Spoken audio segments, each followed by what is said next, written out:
Got it. Thank you. Are we okay? Yep, Can we proceed? please do. Welcome everybody to the Vision Masters Toastmasters Club meeting for this evening. We've got a great meeting this evening. The theme is building a team. There will be speeches that will provide information and inspiration regarding how to build a team, inspire a team, motivate a team. I greet you in the role of the, what's going on here? Just a second. Okay, sorry.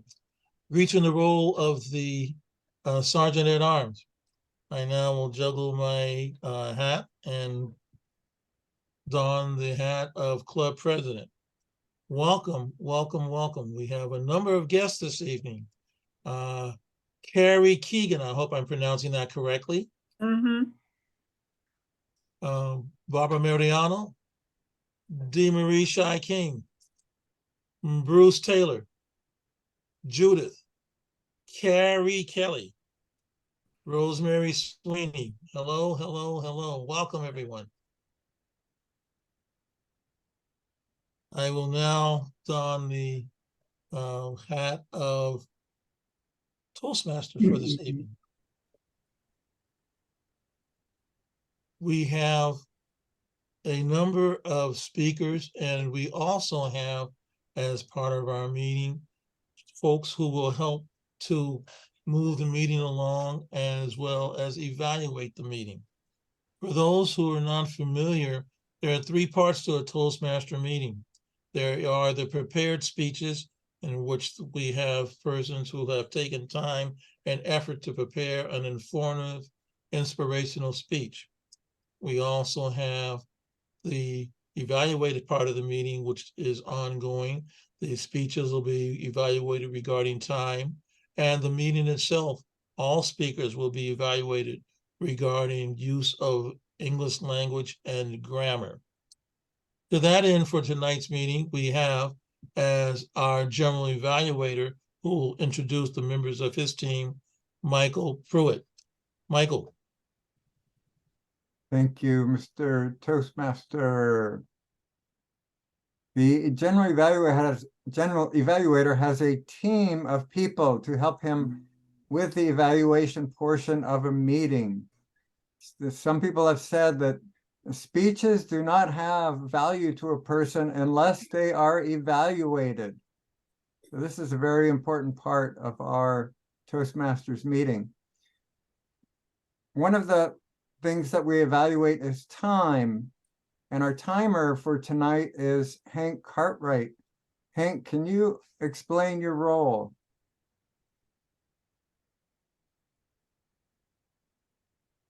Yes. Greetings, Mr. Toastmaster and fellow Toastmasters and guests. As timer, I will time the table topic speakers, formal speeches, and evaluations. I will also alert each speaker of the time they have left using the green, yellow, and red cards, which denote specific times remaining. Table topic speakers should limit their remarks to no more than 2 minutes. At 1 minute, I'll raise the green card. At 1 minute and 30 seconds, I'll raise the yellow card. And at 2 minutes, I will raise the red card. Those giving speeches should limit their remarks to their specific speech times. I don't think we have any icebreaker speeches. Most other speeches should be in the 5 to 7 minutes in length. So at 5 minutes, I'll raise the green card. At 6 minutes, I will raise the yellow card, and at 7 minutes, I will raise the red card. And then the individual let's see. I guess also it says the individual evaluation should be between 2 to 3 minutes. At 2 minutes, I will raise the green card. At 2 minutes and 30 seconds, I will raise the yellow. And at 3 minutes, I will raise the red card. but it yeah, I'm not sure about the oh, also I see for the longer speech with Karrie Keegan, it will be, I will at 13 minutes I will raise the yellow, or I'm sorry, at the green at 13 minutes. 13 minutes I'll raise the green card. At 14 minutes I'll raise the yellow card, and then at 15 minutes I'll raise the red card. Fantastic. Thank you for that thorough explanation. And our next evaluation team member is our all-counter grammarian, Bruce Taylor. Would you explain your role? Yes, good evening, fellow Toastmasters. Let me start by giving the word of the day. And the word of the day is wave. Not the waves that come in from the ocean, but the wave where one would waive the rights to do something or to enforce something. Any questions regarding that W-A-I-V-E, wave? Okay. Okay, as a grammarian, I will listen for fillers, first of all, the usual ahs and you knows. And I think we all know what those fillers are. We just have to remind ourselves to try to get around without them in this particular meeting. I will also keep track of the grammar, particularly subject-verb agreement. And I will present that presentation when called upon by the general evaluator. Back to you, Mr. G.E. Thank you, Bruce. We will also have an evaluator for each of the speeches tonight, and I will introduce them at the end of the meeting when it's their turn to participate. Before I go any farther, I wanted to share a brief bit of humor, if that's okay. Here's a question for you. What is the best gift you can get for Christmas? I propose the best gift you can get is a broken drum. Why? You can't beat it. Back to you, Mr. Toastmaster. And there's less than 30 days to Christmas. I see that a couple of people have raised their hands. Cynthia, you raised your hand? Yeah. First of all, can Hank put up his hand, raise his hand as a timer? No, your electronic hand. The under the reactions as a timer that will pull you up to the front of the stage. I'm going to take mine off. And according You're muted, Cynthia. Cynthia, word you're of muted. the day, we had Delegate. This is not coming in clear, Cynthia. Can you hear me? It shows that you're okay. You oh, unmuted, so maybe that'll be clearer. It was showing that you were muted, Cynthia. I know, but I was trying to speak to you from my phone. Hold on. Okay. Can you hear me now? Yes. Okay, great. So we have a different word in the agenda.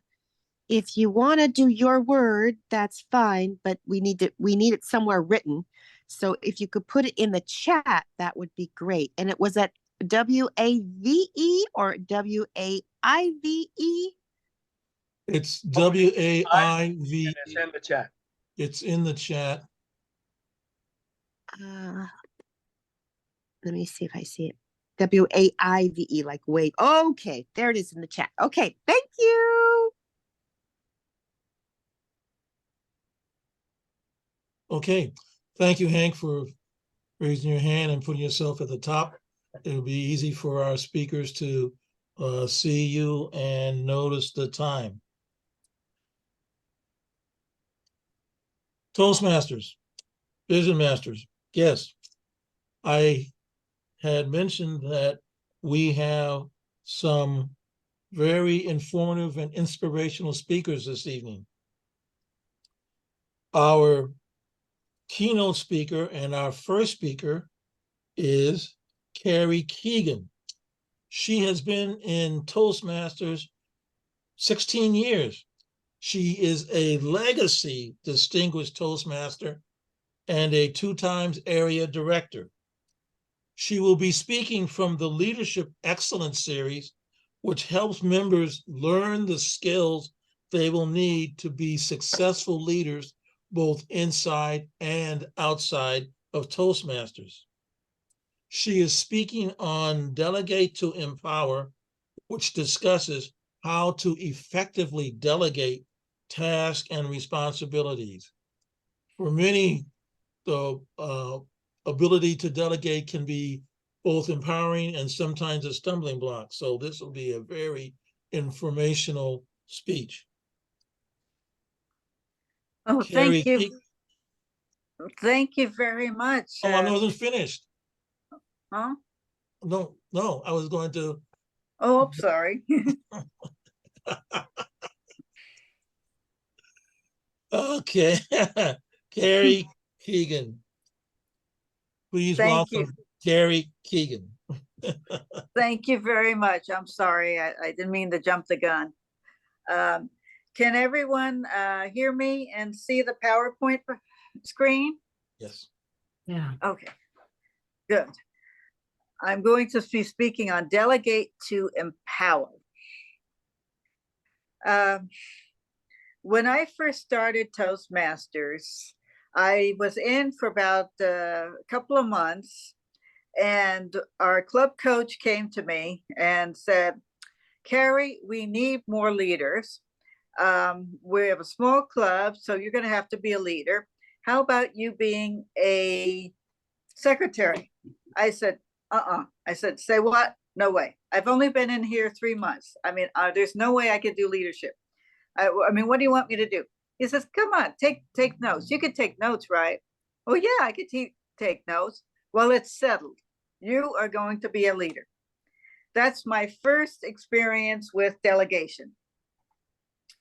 Delegation is the process of transferring the responsibility for a specific activity or task from one person to another and empowering that individual to accomplish a specific goal.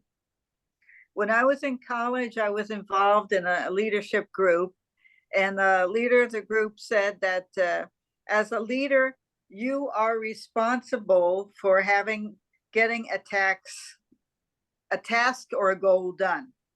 But he said that you don't have to do it yourself. You can delegate. You can make somebody else do the flyer or the typing or whatever. It's just you are responsible for getting it done. And as the person with the responsibility, you can empower others to do something. There are a lot of barriers to delegation. I mean, I come from a family who does not like to ask for help. Delegation is very difficult for me, which is one of the reasons I decided to do this PowerPoint. It's the first one is lack of confidence. I mean, what if they say no? I mean, what if they don't have the time to do it? I mean, what if they think I'm lazy? I mean, all these things can go through your head when you want to delegate. Another one is control. You're used to doing it and you're used to doing it a certain way, but you're overwhelmed with work. So say you wanted to do a flyer and you wanted to make it very terrific, but it's not, you're having trouble with the software. Things aren't coming out right, and it's taking more and more time.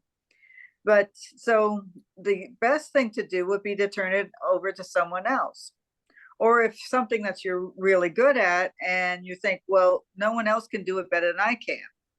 You're selfish. You think that, No one else can do it better than you can.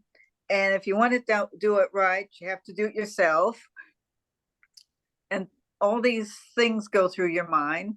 And insecurity, you know, you're insecure. You're afraid that the goal wouldn't be done if you ask for help. You know, it wouldn't be done right, it wouldn't be done on time. And this leads to a reluctance to give up power and control. There are 5 steps to delegation. The first one is prioritize. Prioritize all the goals that need to be done. So say you're leading a club contest. I mean, what do you need for a club contest? You need to get the speakers, you need to get judges, you need a head judge, you need somebody to type all the certificates, order all the ribbons. There are a lot of steps and things that need to be done running a club contest. And as the leader, you can't do it all yourself. So you have to know the members of your group and match the needs with your availability, the availability and the ability of the people in your group.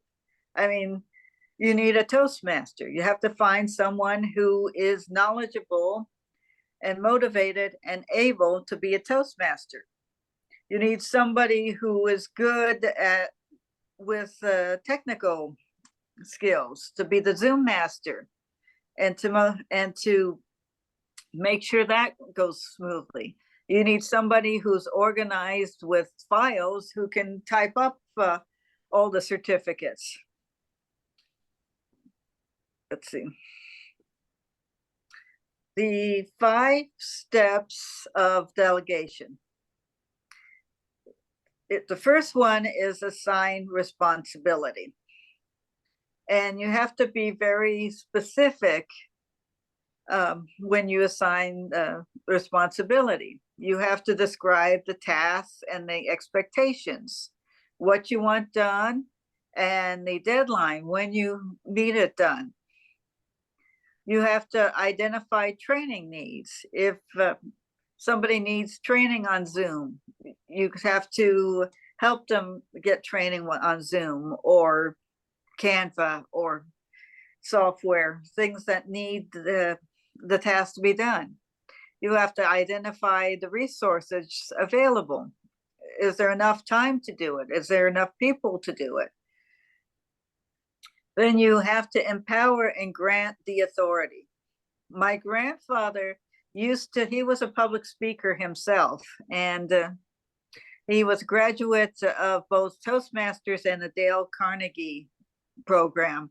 And he used to say that the greatest compliment you can give someone is to ask them to do you a favor. It shows that you believe in them and you trust them. Yeah, then you establish accountability for them. You establish when you want it done and how you want it done. And because there's accountability with them and accountability with you for the whole project itself getting done. Let me see. Now, the benefits of delegation is a more involved and empowered workforce. I mean, a club or organization with every task in the hand of a small group of people doesn't grow. I was in a club once, and a guest came, and after a few weeks decided not to come to join. And I asked him why, and he said, well, what kind of group is this? You got 10 members and 7 of them are leaders. I don't see any growth in here.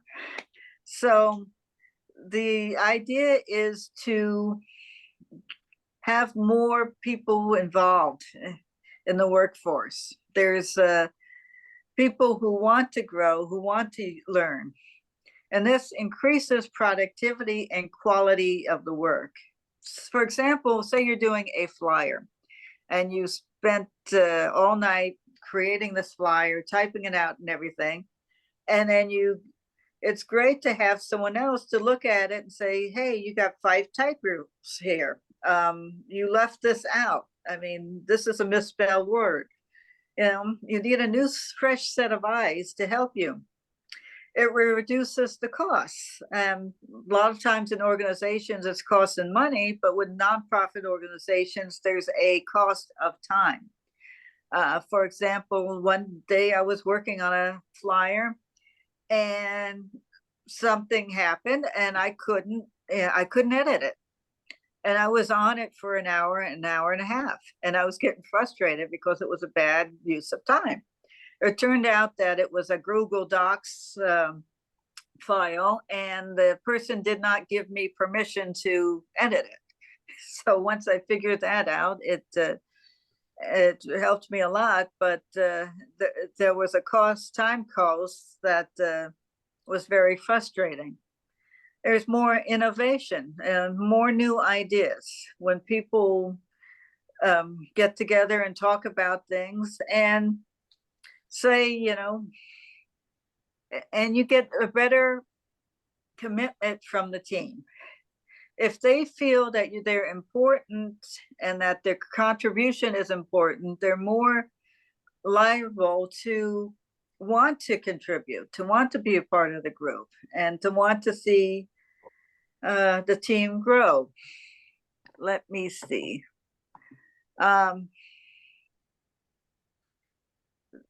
So it's great to have an empowered team. There's another example is burnout and exhaustion.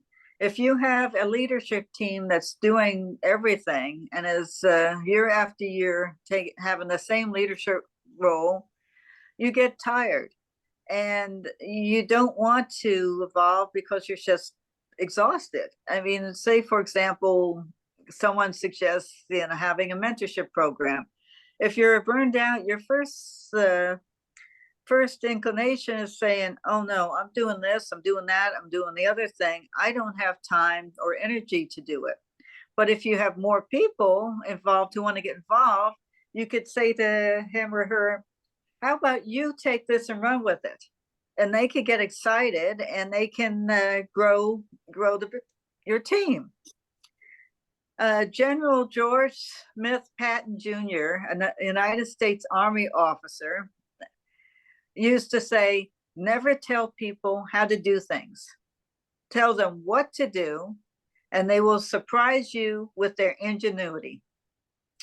Or my uncle, Danny, who was a master sergeant in the Army, used to say, you give the laziest person the hardest job.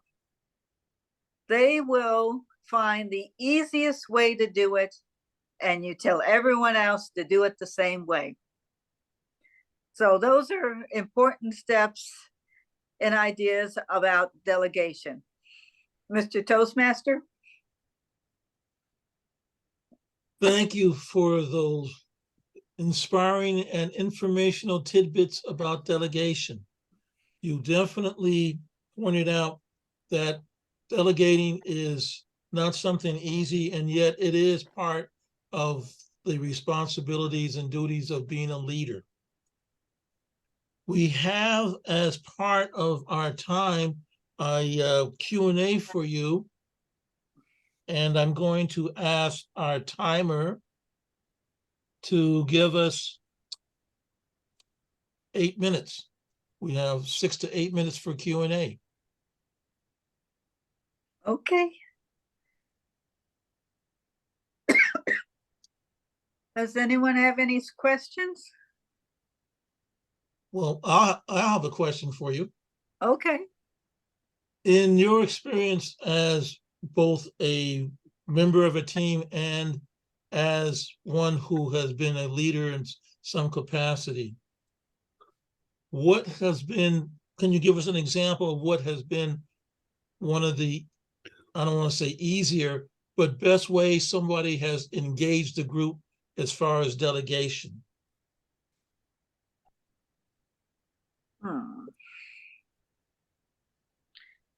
Okay.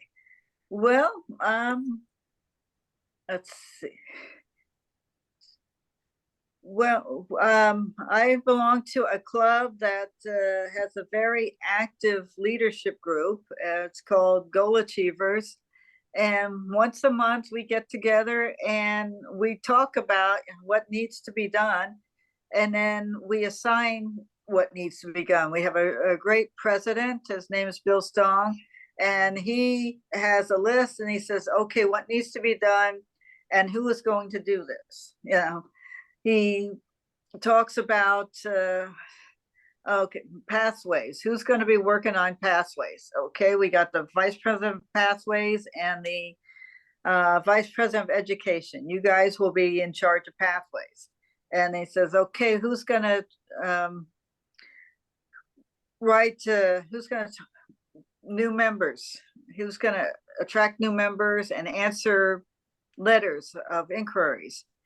And he said, well, we got the vice president of membership and the vice president of public relations.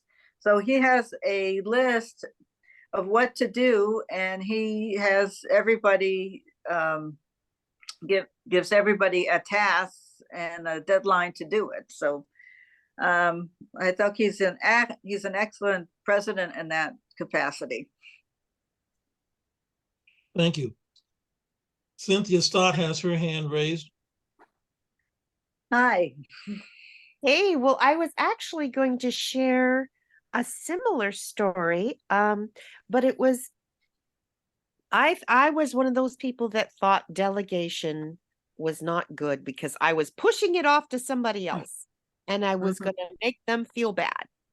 And I ended up, I was the captain of a healer group, and I always led the exercises during our open house, but for some reason, I can't remember why, I couldn't do it.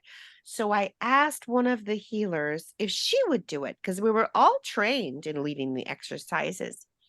And I felt bad about it, but she did it. And I actually gave her some training. That's important. And trained her how to do it. And she did a great job. And then she started teaching regularly. So it was like the kick that she needed to say, hey, I can do this. So sometimes delegation, it's the best blessing you can give someone. Because like you said, they know you trust them. And sometimes they figure out, oh, this, I didn't think I could do this, but I was asked to do it. I had to step up and I can do it. So, do you still find it difficult to delegate sometimes? Oh, I find it difficult to delegate all the time.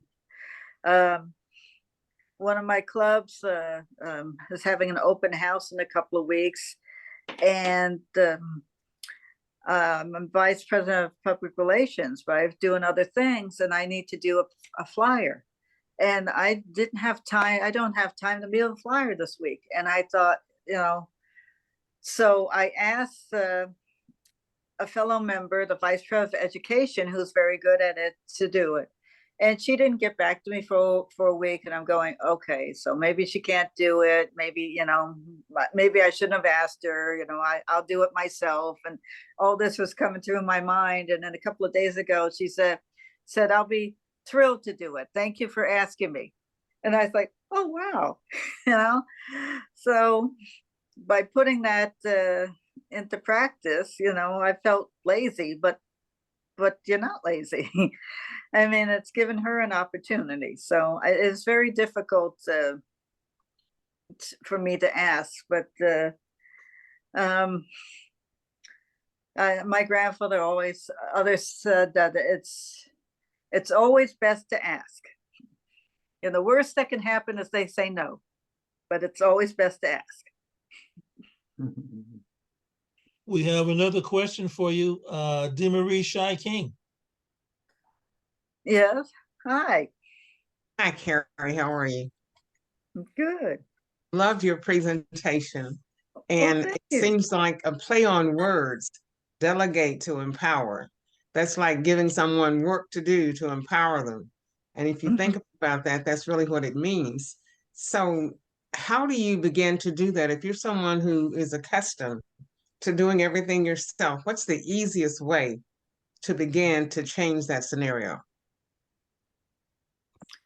Well, the example, delegate a small task and see like a flyer and see how they do and see what their response is, and see if they can come through for you. You know, see how it is, see if they meet the deadline, and then once they prove that they can do that, I mean, ask them more ideas and delegate something else and see if they could do something else and see if they can help you with a task.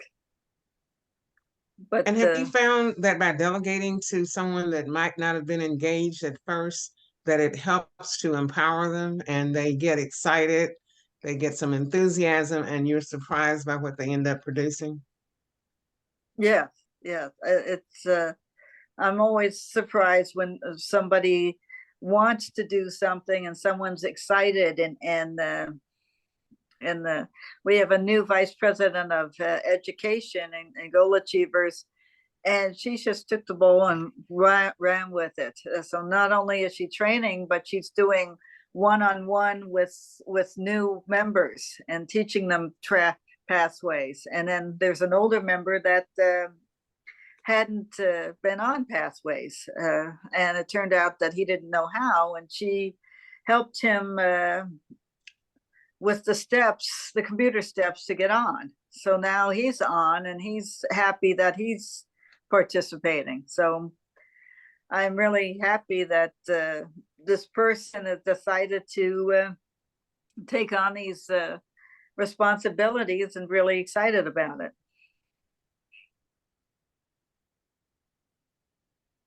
Thank you so much. You're welcome.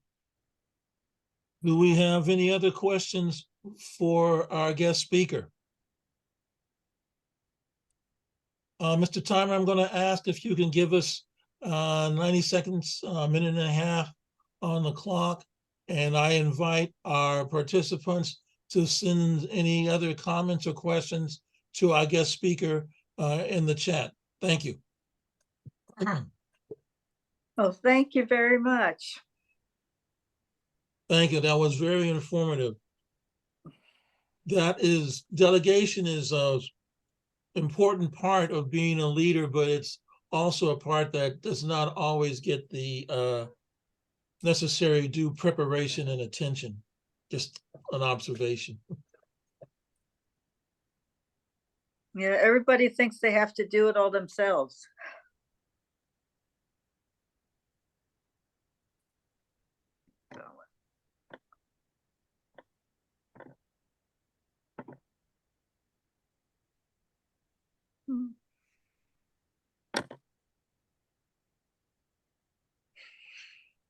Well, thank you. Thank you again, Karrie Keegan, for that informational speech.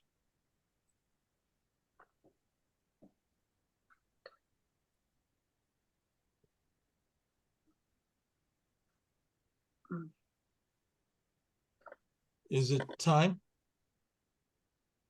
Yes, okay. Our next speaker for this evening's meeting is Dr. Wade Cartwright. Dr. Wade Cartwright will be speaking from the Pathways Dynamic Leadership Level 5, Lead in Any Situation. This is an 8 to 10 minute speech. Dr. Cartwright has been a member of Vision Masters for several years. He's also been a member of other Toastmaster clubs. He is bringing his experiences not only in Toastmasters, but from his professional experience. The project title is My Journey as Sergeant at Arms, Wade Cartwright. Wade Cartwright, My Journey as Sergeant at Arms. Good evening, fellow Toastmasters and guests. Let me change the title to "My Journey as President." I've felt that an experience there might be more appropriate.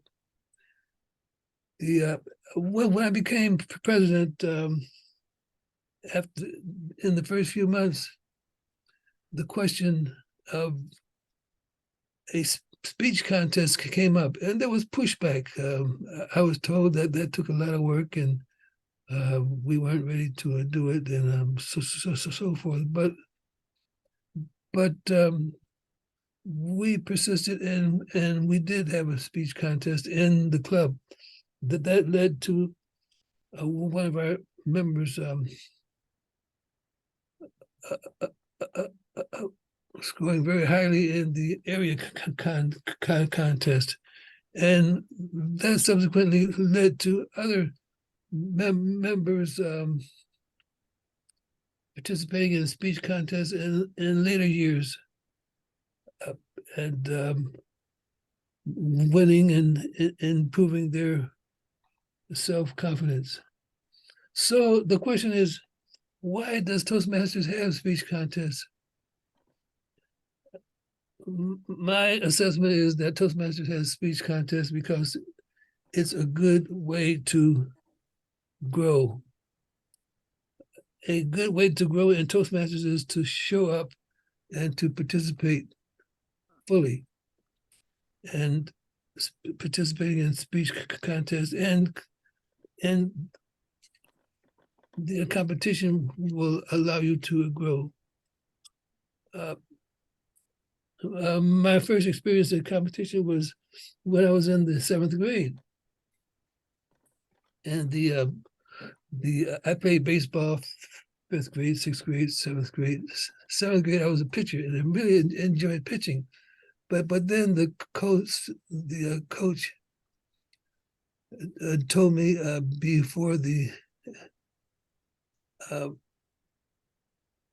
season started for the 8th grade that he wanted me to be a catcher. I said, a catcher? I don't know anything about being a catcher. So I bought this book on how to improve your whatever.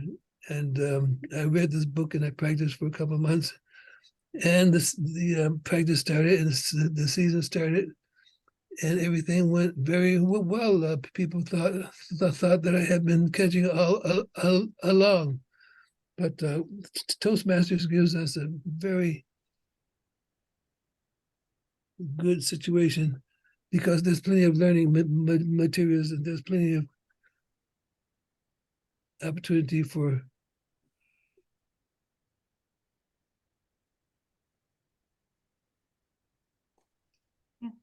demonstrating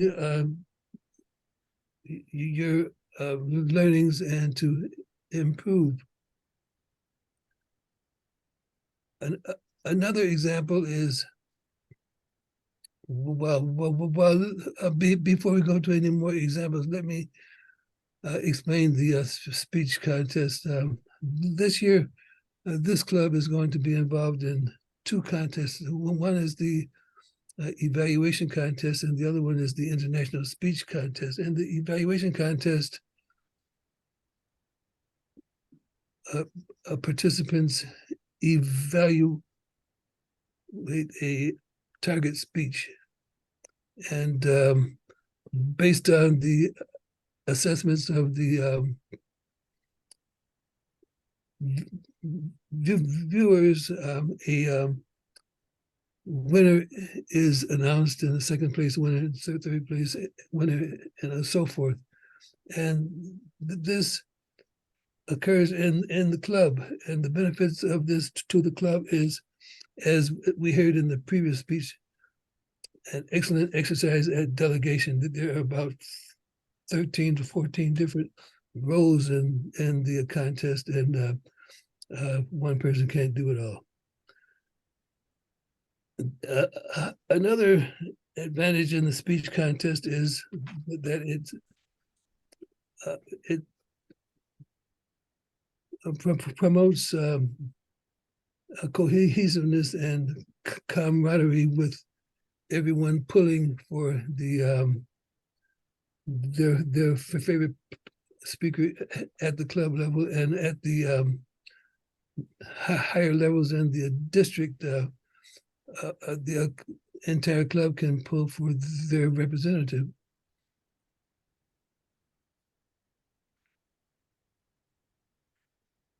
In the evaluation contest, I participated, and I didn't do very well. And I asked myself, why didn't I do very well? Well, one reason was that my suggestions for improvement were very weak, and my conclusion was very weak. So the next time I am involved in that speech contest, which I will do this year, I will focus on that. So my involvement in that contest, even though I didn't score well, helped me to improve. My objective was to improve, so I was successful there. In the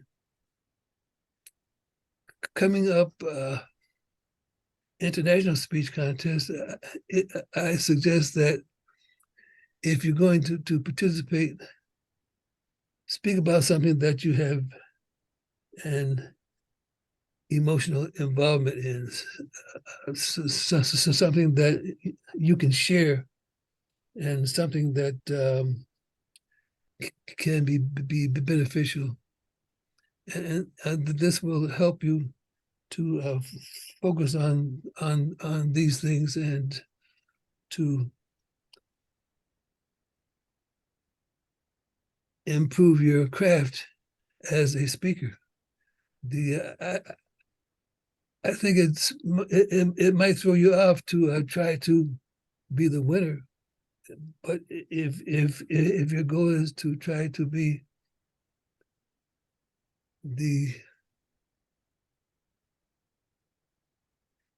to have improvement, then you'll be successful.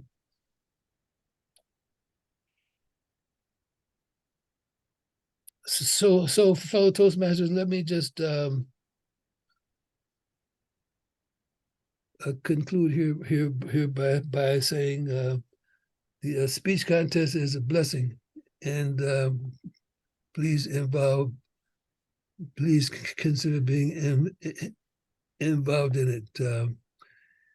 There's for the club benefits tremendously because it gives their leaders an opportunity to delegate and to participate. It gives the club a chance to understand the Toastmasters methodology of the speech contest and so forth. And it just brings the clubs together with a lot of camaraderie. Not only that, but it helps the individual speaker improve their craft. If that's what they're in Toastmasters for, and that's what I think we are here for. And having said that, let me say next, back to you, Mr. Toastmaster. Thank you. Thank you for that speech, Dr. Cartwright. I'm going to ask the timer to give us 2 minutes on the clock and invite our participants to send comments and evaluation to Dr. Cartwright via the chat. Dr. Cartwright, thank you for giving us that information about the speech contest. Having participated in the evaluation part of the speech contest, I would just like to add that for some, it feels kind of daunting to be in a position to be in a quote contest competing against others, but it is an opportunity to learn and grow and to hone one's skills as a speaker, in that, you know, not only speaking, but being able to hone the listening skills of critical listening when someone is speaking. So yes, it's a great opportunity. And I would just encourage particularly newer members, if you join the contest with the idea that you are practicing your speaking and listening skills, it will help to dampen what could potentially be some of the stage fright at doing that first speech in front of a bunch of strangers.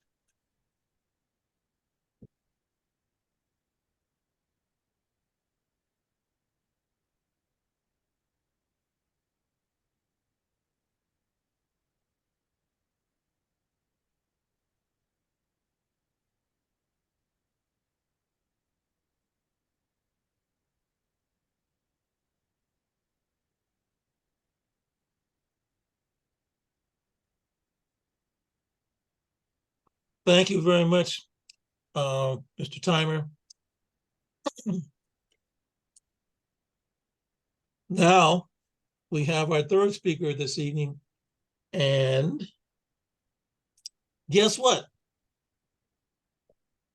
This is a surprise. No, it's not a surprise if you looked at the agenda. However, it is a surprise in that we did not have a lot of advance notice that we would be regaled with this speech prior to this evening. Our third speaker for tonight is our own Cynthia Stott, Distinguished Toastmaster and Division Director. She is, as I mentioned, a Distinguished Toastmaster and the Division D Director, serving 18 clubs in Oakland, California, including our own Vision Masters. Cynthia Stott will be talking about, as part of her Icebreaker speech, my infamous and now famous 8th great-grandmother, Margaret Scott. Her family has been in what is now called the United States of America for precisely 403 years and 9 days, and I guess a few hours in there as well. She will share the story of her 8th great-grandmother, Margaret Scott, who was recently featured on the PBS TV show, Finding Your Roots with Henry Louis Gates Jr. The TV show identified Margaret as the 9th great-grandmother of the award-winning actress Claire Danes. My infamous and now famous 8th great-grandmother, Margaret Scott, by Cynthia Stott. Cynthia Stott, my infamous and now famous 8th great-grandmother, Margaret Scott. Thank you, Mr. Toastmaster. Wow. That's Margaret Scott, and I'm Cynthia Stott. There's no relation between those names, but I am related to her by blood. She is my direct line 8th great-grandmother. My sister was able to validate that. Part of her work that she's done to admit our family members into the Daughters of the American Revolution, because both sides of my family fought on the American Revolution. And the reason I know how many years, 403, and how many days is 9, is because the Mayflower landed in Plymouth by Plymouth Rock on May 21st, 1620. And my ancestor, I don't know how many grandfathers ago he is, but my direct ancestor, Richard Warren, boarded that ship, left his family, his wife and children behind, boarded the ship, came to the New World, checked it out, and then went back to England to get his family afterward when he knew it was safe. Well, 1692, it was September 20th, I believe, Margaret Scott was hung for being a witch in the Salem witch hunts. They were not burned. They were burned in England and Europe, but they were hung in the US. She was one of 18 women that were hung during the witch trials, and one man was pressed to death. They laid a board on top of him and piled up stones to torture him into confessing he was a witch so they could take his property. But he never confessed, and they piled that last stone on him, and he was pressed to death. But something interesting happened. When my 8th great-grandmother, Margaret Scott, was hung,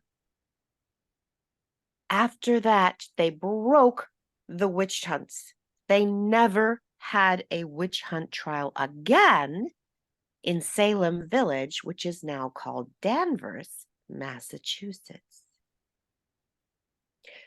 She broke the witch trials. And 25 years after she died, the Salem government gave an opportunity to the family to come forward and clear the name of the people that were killed. But my family, Margaret Scott's family, waived their right and refused to come forward and refused to clear her name. So in 1957, is that 400 years later or 300 years later? Because it's 300 years later. Those names were cleared, but not Margaret Scott's.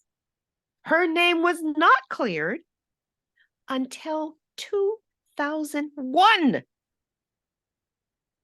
Her name was cleared officially by the United States government. And lo and behold, Claire Danes, who's one of my favorite actresses, I loved her in Little Women. She played Beth, the little woman that died in the book and the movie. And she is a relative of mine. I don't know what kind of cousin removed, but my 8th great-grandmother is her 9th great-grandmother. And she's only 44 years old, and I'm 57 years old. So I'm not the next generation from her. But my mother was 46 years old, almost 47 years old when she gave birth to me. And I was supposed to be a Christmas baby born on December 25th, 1965. But I was born on January 25th, 1966, a month later, because my mother's body was going through menopause and didn't know that she was supposed to give birth. And she forced the doctor to induce her labor. And the doctor said, "That baby's not ready. It's only 7 pounds. You miscalculated." She goes, "I did not miscalculate it. She is my 8th child. There's no way that I miscalculated. Take that baby out." And when I was born, she said at the top of her lungs, "That don't look like no 7-pound baby to me." I was 9 pounds and 5 ounces. I weighed the most of her 8 children, except for my brother. He was a couple ounces more. So I'm the youngest of 8 children. I was born in San Francisco because my father had gone through medical school during World War II, but it was full when he got out. And they said you could wait 4 years or you could move to San Francisco and become a podiatrist, a foot doctor. So he did. And that's why I have lived all but 18 months of my 57 years in San Francisco within the city walls, except for 18 months. And that was in Hayward and Pacifica. But I'm a San Francisco Bay Area girl through and through, and proud to be a native of San Francisco, and proud to have a heritage where I have a 8th great-grandmother that was burnt for being a witch. I have revolutionary fighters on both sides in the Revolutionary War. And I have an ancestor that came over on the Mayflower. So I may be a Heinz 57, English, Irish, Scotch, Scotch-Irish, French, lots of different things. But my roots are really, truly American. Back to you, Mr. Toastmaster. Thank you for that informational speech.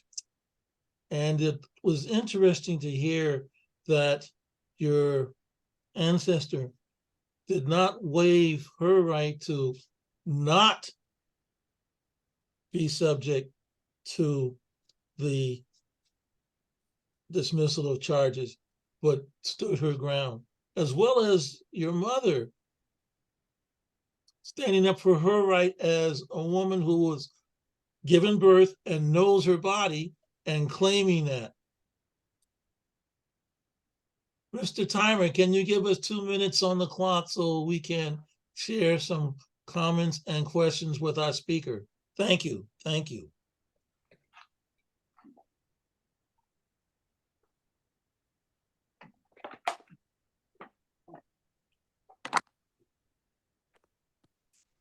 While we are waiting, I have a question for you, Cynthia.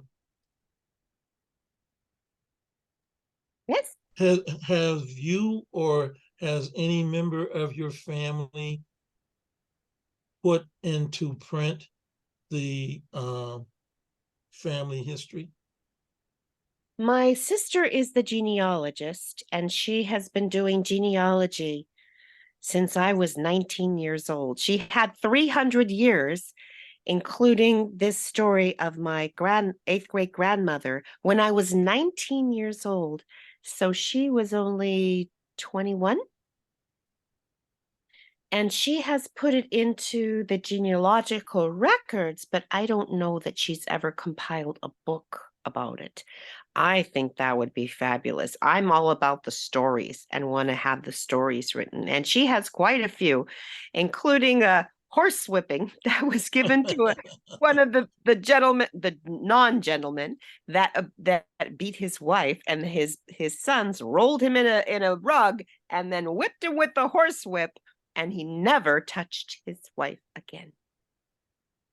I asked that question in that, in addition to the time frame and the names and dates and birth, I'm imagining that between living in Europe, coming to the Americas, there are probably more than 1 or 2 stories in there that would be very interesting, particularly in terms of being first immigrants in the early days.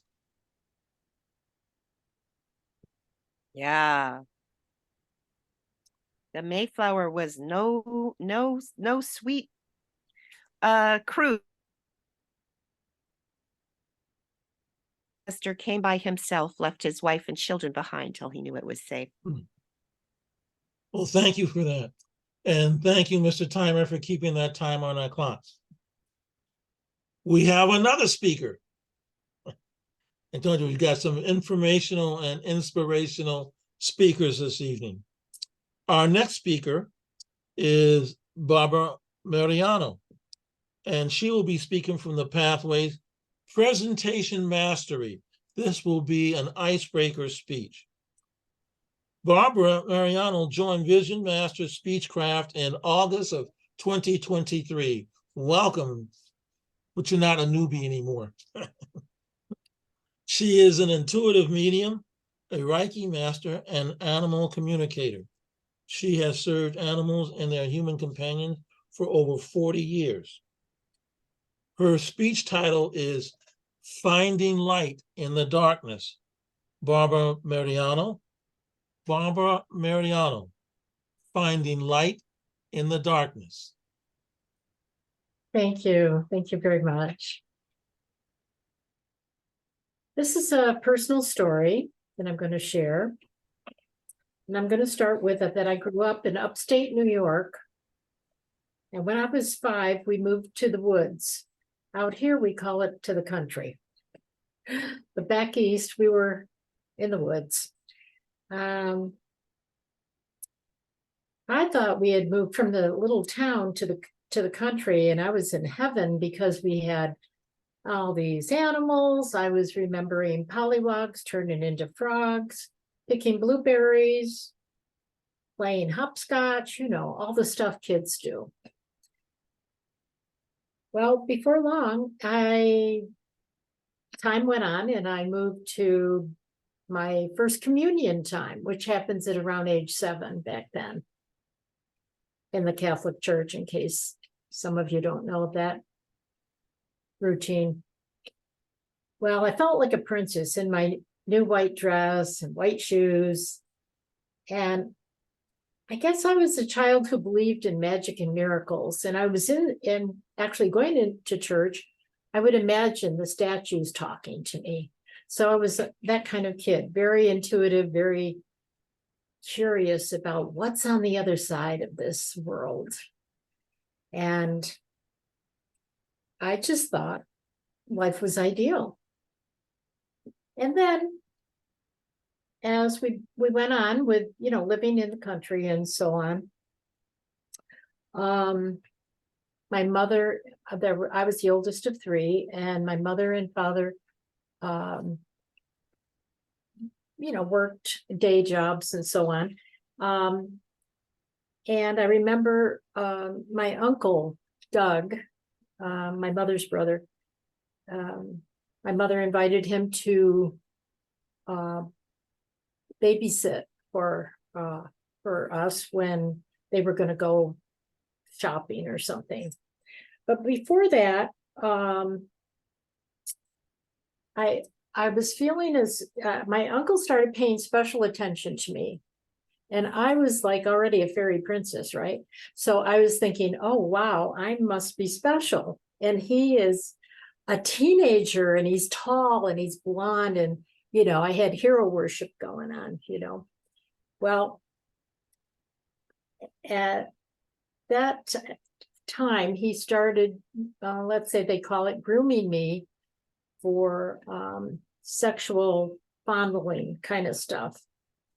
And I knew it was somehow, it felt good in a way, but it also felt very wrong. And I was really sort of scared and confused and secretive and all the stuff, something's wrong and I don't know what to do about it. So you kind of keep stuff like that to yourself, And so on a Saturday morning, my uncle was to babysit.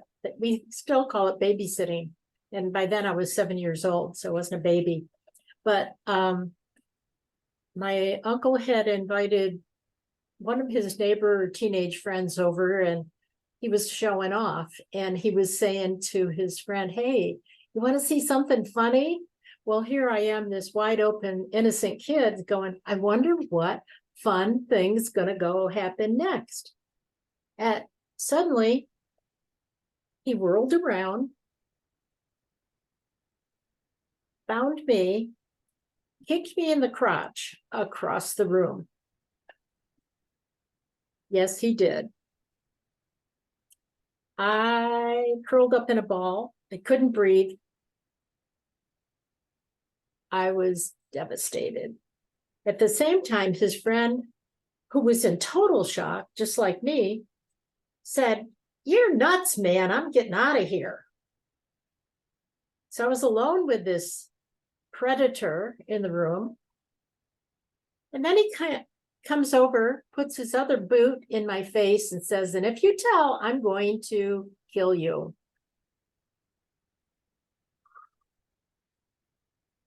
So here I am, my whole world crashed. What happened to my white princess dress and the butterflies and the blueberries? When I could catch my breath, I crawled out of the room, outdoors for safety. So when my parents came home, I tried to hide anything wrong. A couple days later, my mother said, what's going on? You don't seem right. And you're not walking right. I actually thought it, not that I knew anything like this when I was little, but felt like the pubic bone was broken. I'm talking about very, very severe attack by this guy. Well, everything turned dark at that point. And I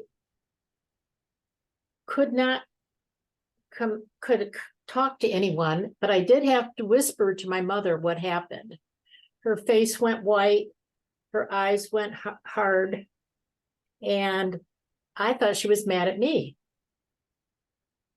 Victims of violent crimes always take the blame. And I was no different. So one thing that helped me was the fact that I had already been acquainted with a spiritual life from age 5 that I remember. And intuition was a normal thing for me, and talking to angels was normal, and being part of nature and talking to the dogs and all that stuff helped me buoy me up during these dark times. And, you know, just as an aside, as a kid, I started wetting the bed and being sick a lot because of the trauma. So when and where did I find the light? Well, it was there all along, but I had to dig deeper. And the digging deeper was going inside and having more spiritual experiences. And one important one, shortly after the attack, was a dream where Jesus came to visit me and hold me and console me.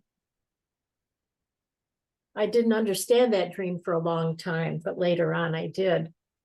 So why I'm talking about this tonight is to maybe bring awareness back to something so devastating when kids get attacked or hurt this way, boys or girls, and have no one to share with, no one to talk to, not even want to talk to. So I went on, never told a soul except my mother, but I processed it all my life because it is something that happens, and trauma, you get set up to be a victim, basically. So when I had 2 near-death experiences after this, I realized I got to do more healing. So I'm here to say there is light at the other end of the tunnel, but it's a lot of work. And I'm here to share this with you. And thank you.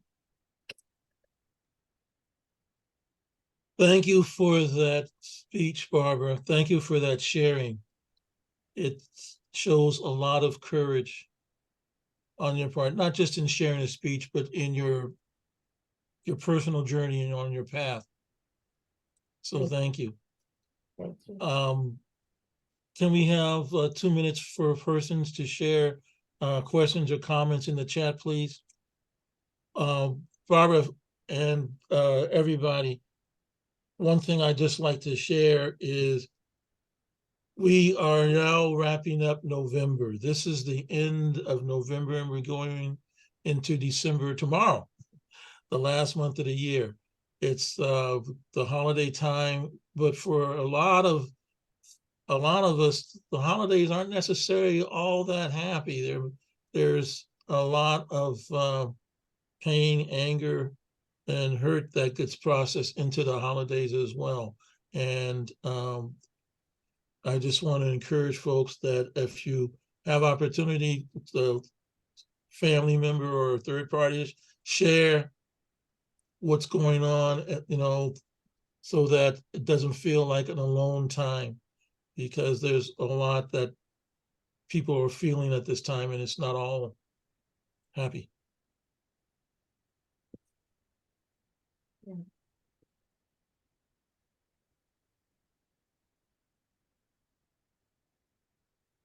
While we are waiting, I have some information to share. I'm not going to say take a pen and take notes, but pay attention. Several weeks ago, Cynthia Stott and Mike Pruitt may share with us information that in the Toastmasters International, there are several pathways that will be sunset, i.e. going away, not available after December 31st. These may be pathways that might be of interest to Toastmaster members, as they may have a pathway information that would be helpful professionally, either in your job career or as an entrepreneur. The pathways that are going to be sunset are effective coaching, innovative planning, leadership development, strategic relationships, and team collaboration. These pathways cost $20, and I would say it's an investment well made. Even if one chooses not to pursue the pathway right away, you have purchased it. It is available for you to complete at any time in the future. However, they will not be available for purchase after December 31st.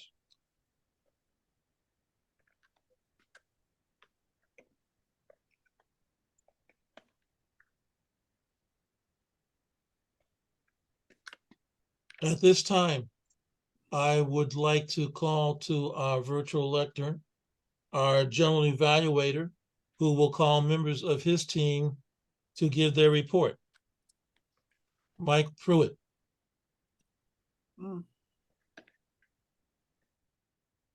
Thank you, Mr. Toastmaster. Wow, what a meeting. I don't know if I've ever been in a meeting with 4 speeches before, and such powerful speeches. I think I waived my responsibility of just mentioning who is going to be evaluator at the beginning of the meeting so that they'd be prepared. I didn't think about that until we were about halfway through. So what I have on my list is that I am evaluator number 1, and that let's see, evaluator number 2 is, if I can get this right. Me. Is it me? That is Karrie, correct? Mhm. And then evaluator number 3 is Wade. And then evaluator number 4 will be Kawaza. Okay, great, thank you. So I'd just like to say that Cynthia went out of her way to, so you can start my time on my evaluation now, Mr. Timer. Cynthia went out of her way to give me the special evaluation that is made for the Leadership Excellence series. And I used that to make some notes about the speech. And I just got to make sure that I've got my Karrie Keegan, Delegate to Empower. Now, I'll tell you some of the things that were on this evaluation form.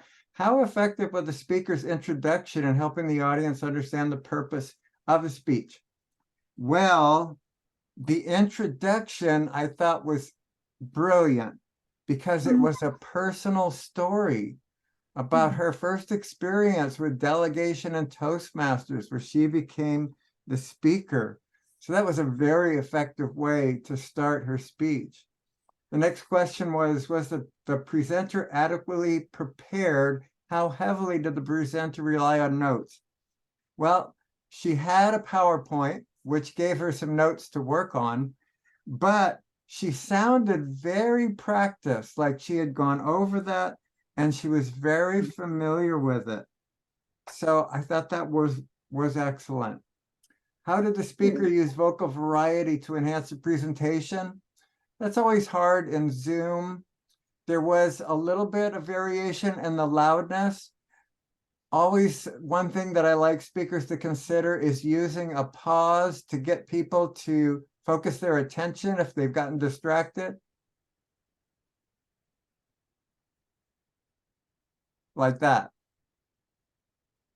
Okay. What other techniques did the speaker use to personalize and augment the presentation? How were they effective? Now, for that, these other techniques, I just want to say that I love the way she used personal and family stories. That was a very wonderful, awesome technique that she did. And there were so many interesting stories that she had, just rolling right through.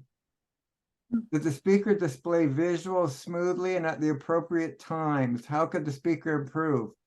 Well, we saw the checklist that she went through on list of barriers, on the 5 steps, and the benefits of delegation. I think she got to one more checklist of things she was going through, but she may have gone forward to the patent quote at the end.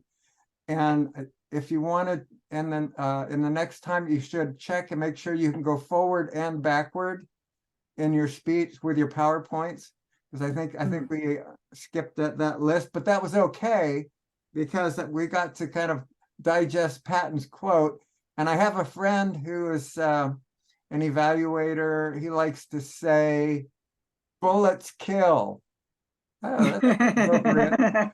It's appropriate for the Patton quote too. So he got killed by a bullet himself. Anyway, let's see a couple more things. Did the speaker present material clearly and simply so the members could use the information to improve their own leadership skills? I think she did. I was able to take a lot of notes like benefits of delegation, increased productivity, reduced costs, more innovation, great commitment. A lot of good notes that I was able to take. And finally, what I like about the presentation, and I come back to the story about the family quotes. I found like 6, one about her being the secretary, one about her story in college, one about how her family doesn't like to ask for help, and one about one of her family members who was a master sergeant and said, "Give the laziest person the hardest job and they'll figure out the easiest way to do it." And then finally, one about her grandfather who said, "It's always best to ask. The worst they can do is to say no." Great speech, Karrie. Well, thank you very much. Thank you. Back to you, Mr. General Evaluator. That's me.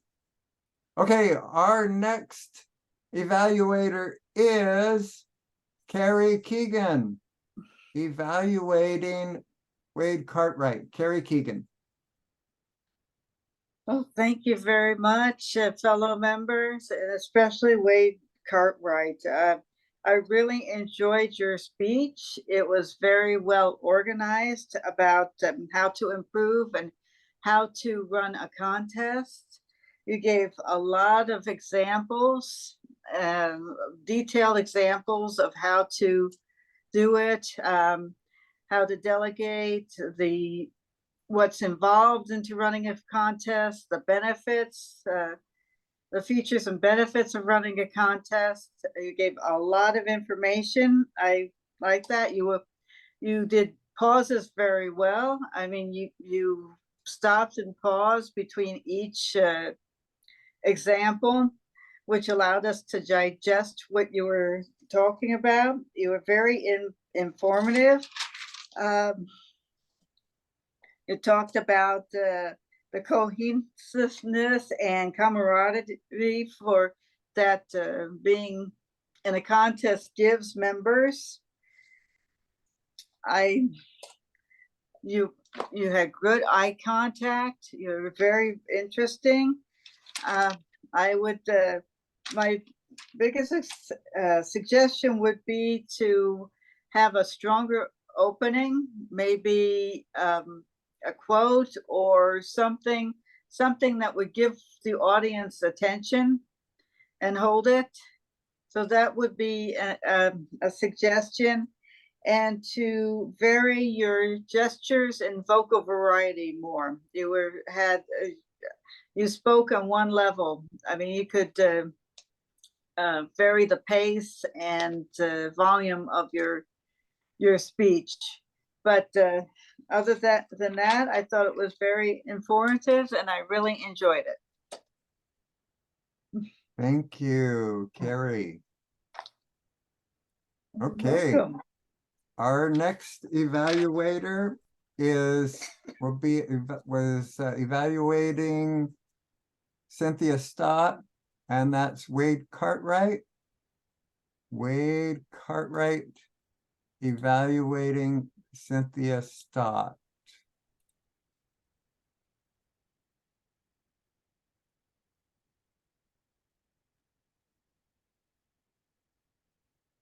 Cynthia, thank you for the stories that you presented. They were very enjoyable. It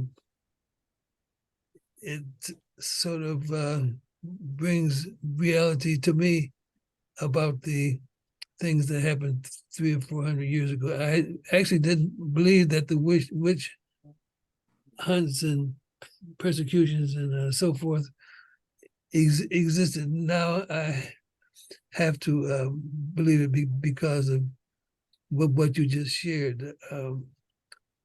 Also, Cynthia, thank you for demonstrating the skills that you acquired in your journey with Toastmasters. I would like to hear in the future how a few details about how you benefited from Toastmasters before and after as an encouragement to particularly new people, especially in an open house, as to how we can improve our speaking. Thank you, Cynthia, for entertaining us. Your vocal variety was excellent. Your eye contact was very good, and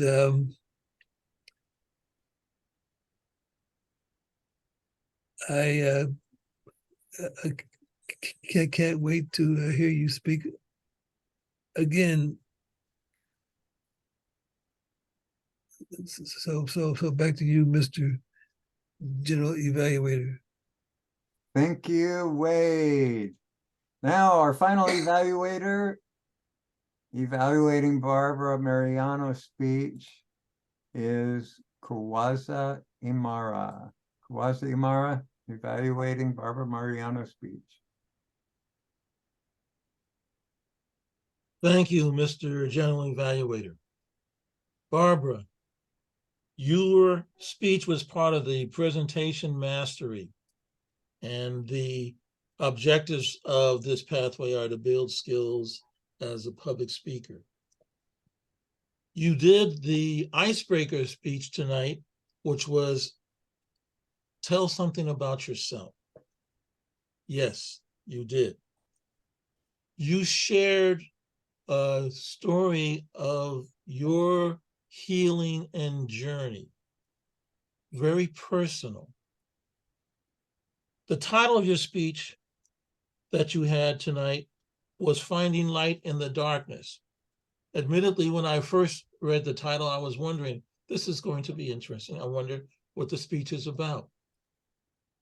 As you went through the speech, talking about your experiences and your triumph at the end in terms of where you are now, yes, you did let us know that you are triumphing over darkness, that you are on a pathway where you are in healing yourself.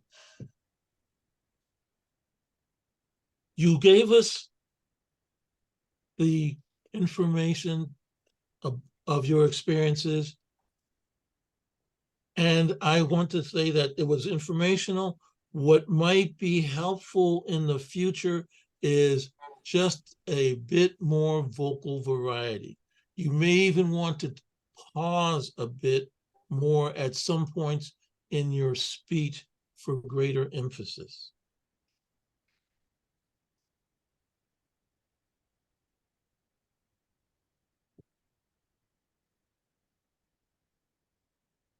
Sorry, I've got to read my own writing here. I personally was very moved by your speech and your story. And I also, again, just appreciated your sharing this as a story that can be not only informational, but in this time when we have, some of us, lots of feelings about what's going on, family stuff, that it can be a source of inspiration for us, for our own healing. So thank you very much, and I look forward to hearing more from you. Barbara, back to you, Mr. General Evaluator. Thank you, Kawaza. Now it's time to get a report from our timer and our evaluator. Wow, this is probably the most challenging timer assignment I have ever seen in my 5 years as Toastmaster. Hank, can you give us your report? Okay, I'm happy to, but let's see. So I have the first speaker, Karrie Keegan. She is where her speech was supposed to be 13 to 15 minutes, and her actual time was 11 minutes and 55 seconds. And then the second speaker was Wade Cartwright, and his speech length was designated for 8 to 10 minutes, and his speech was 8 minutes and 54 seconds. And then Cynthia Stott, her speech was I had her designated for 5 to 7 minutes, and her speech was 7 minutes 16 seconds.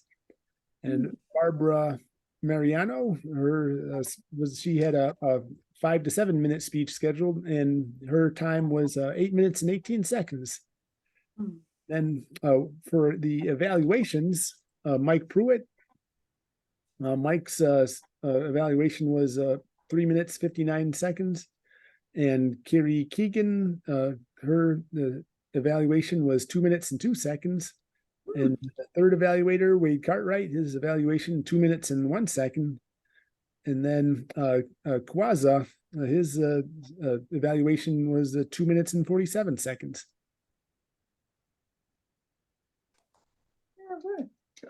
Fantastic.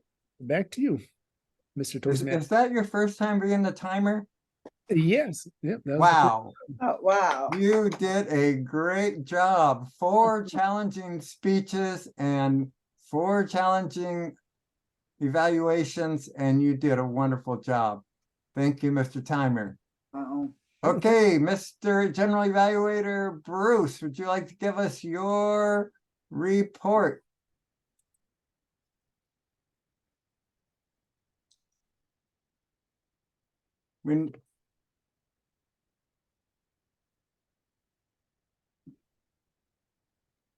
Bruce, you're muted. How's that? Yeah. Okay, this was a long, meticulous, isolated situation where I had to deal with several people.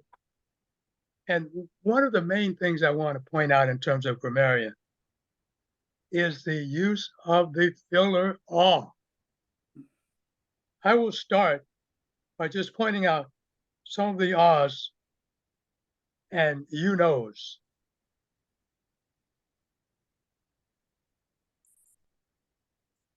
Michael, the second time up, 7 R's. Karrie the second time, 6. And there was, he referred to small amount of people. Hmm. It's a small number of people. Hmm. There are a lot of Ghanas, you knows, and ahs. Hmm. And I won't count them, but I think most of us realize that when we have a problem with what to say next, we throw in a filler. Mm. And that filler, for the most part, is a you know or an ah. Usually the ah, A-H.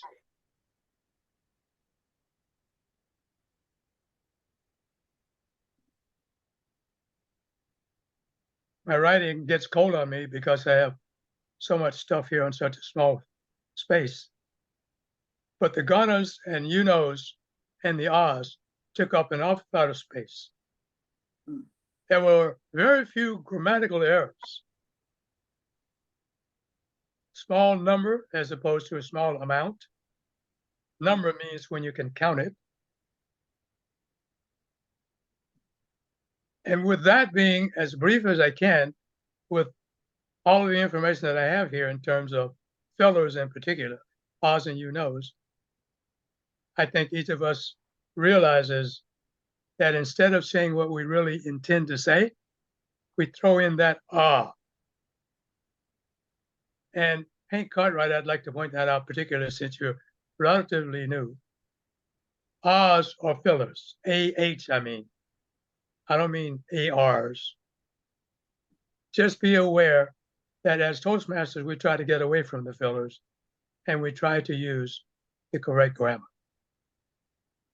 That concludes my report. Back to you, Mr. G.E.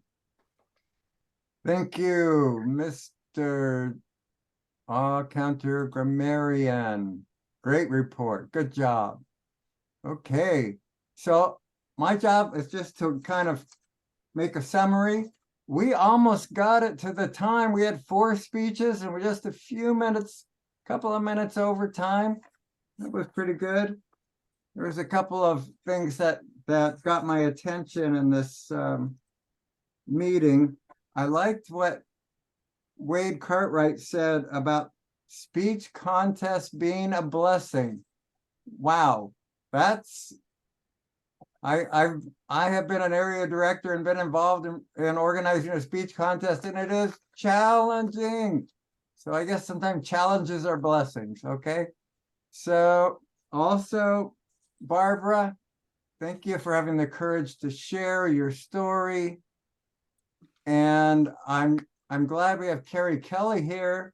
She gave a speech about her story and she wrote a book about it, which I bought, Karrie, and I really enjoyed.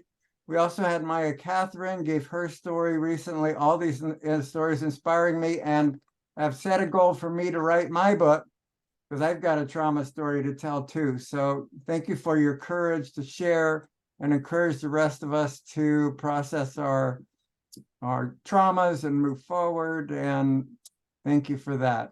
So back to you, Mr. Toastmaster. Thank you.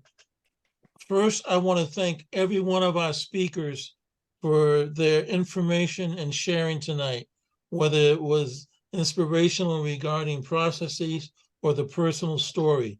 Thank you, thank you, thank you.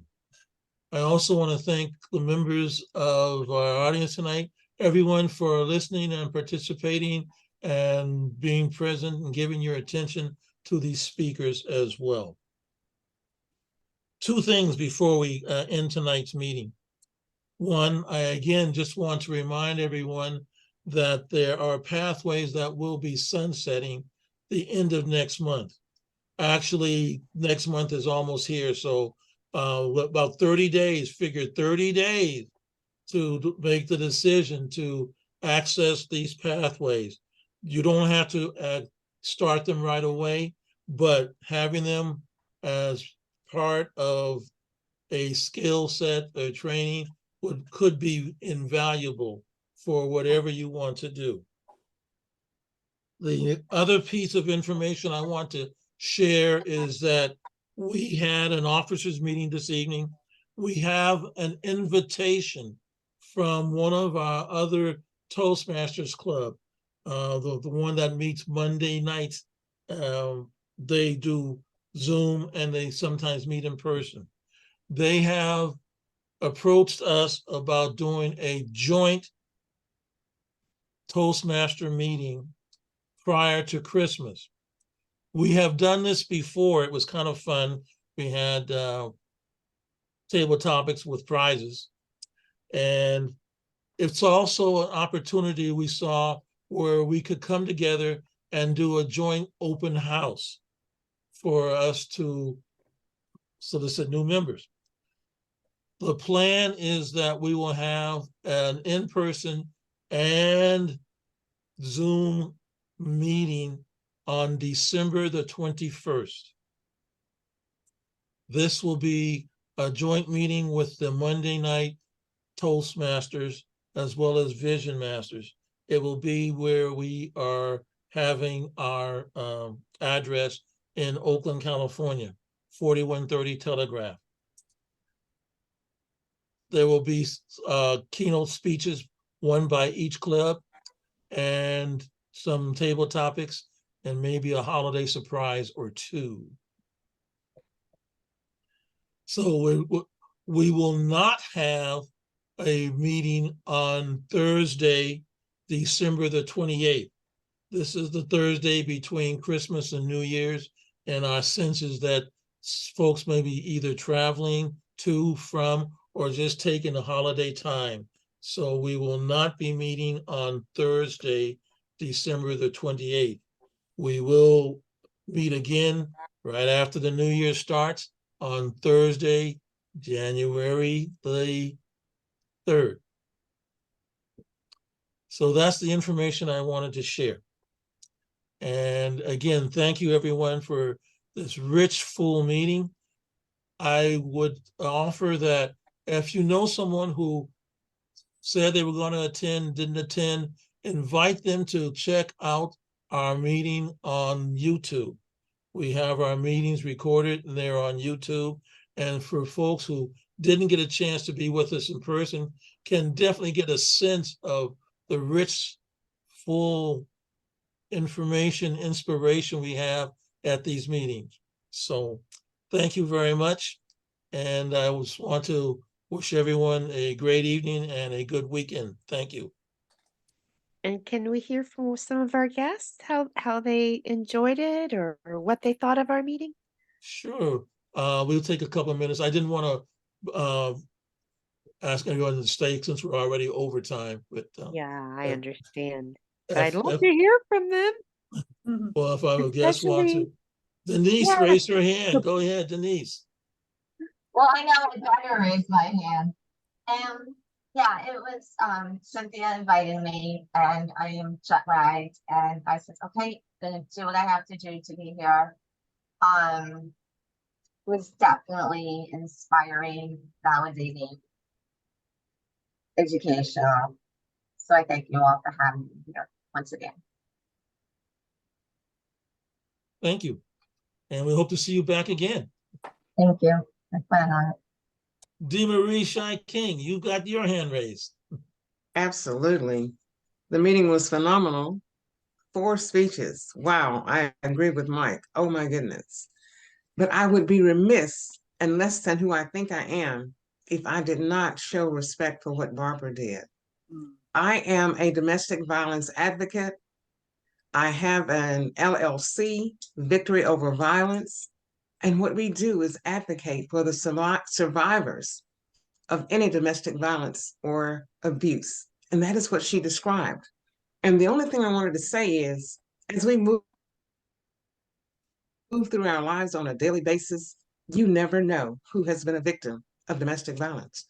You never know what kind of trauma they are holding inside and dealing with on their way to healing. So I want to thank Barbara for being brave enough to be as transparent and vulnerable as she was. That took a lot. Thank you so much, Barbara.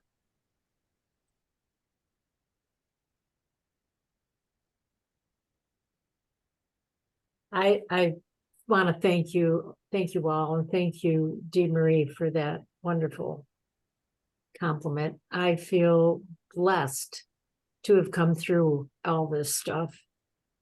I just said I cannot live a life and be a victim. I got to deal with what's in front of me. And I'm just grateful as heck to be able to finally share my story. And I'm, planning to write 3 books about stuff like this. And I would love to get Dee Marie's information and be part of her group, of your group, wherever you are now. But thank you. This was me coming out. This is a coming out party. So from darkness to light with a great group of people. Wonderful. Thank you. Thank you. Thank you. And is Judith on the phone? I know you can't unmute your video, but can you unmute your mic and share? Maybe she's not available. I know she was here to support Barbara. Yes. Great. And I just want to personally thank Cynthia for all of this, because without her, I wouldn't be here today. So thank you, Cynthia. Thank you. Thank you. Well, thank you, everyone, for attending and for staying a little longer and sharing. Can I your just thoughts. make a comment, Kawaza? Is that I'm going to have a recording. If you would like to have a copy or a link to the recording, put your email address in to me personally in the chat, and I will get that to you. Thank you, Mike. Thank you. Well, thank you, everyone, for attending tonight's meeting. Barbara, I think I have yours already, so. And I'm going to officially end the meeting. You can stay and hang out if you like, but we're going to be officially ending the meeting. By the way, Cynthia, just a quick little share with you. One of my besties did some research on his family and actually wrote between his research and family members, wrote a book, and it was very interesting. That's why I made that suggestion, that the stories that may come up would be very, very interesting. Not quite what you might assume, but definitely oh wow. Yeah, definitely. I love the stories. Real people living real times. Right. Good night, everybody. Good night, everyone. Great job, Hank. Wow, you were amazing. Yes, that was excellent, Hank. Thank you. Thank you all. And thank you, Bruce. Barbara. Thank you very much. You bet. Thank you, Karrie. Thank you. Thanks for letting me speak. Well, Great job. Great job. Oh, well, thank you. It's a phenomenal meeting. Yeah. Kawaza, I'll be giving you a call concerning your international speech contest if your club, I'm sure, is participating. So we'll Great. talk about that. Oh, yes, Oh, I'm thank sure we'll be Oh, participating. and we need a date. Yes, that's why I'm going to be giving him a call so that I can get that date. But I'll talk with you. Have a great meeting, everyone. Have a great night. thank you. Stay Thank well. you. Bye. Bye-bye.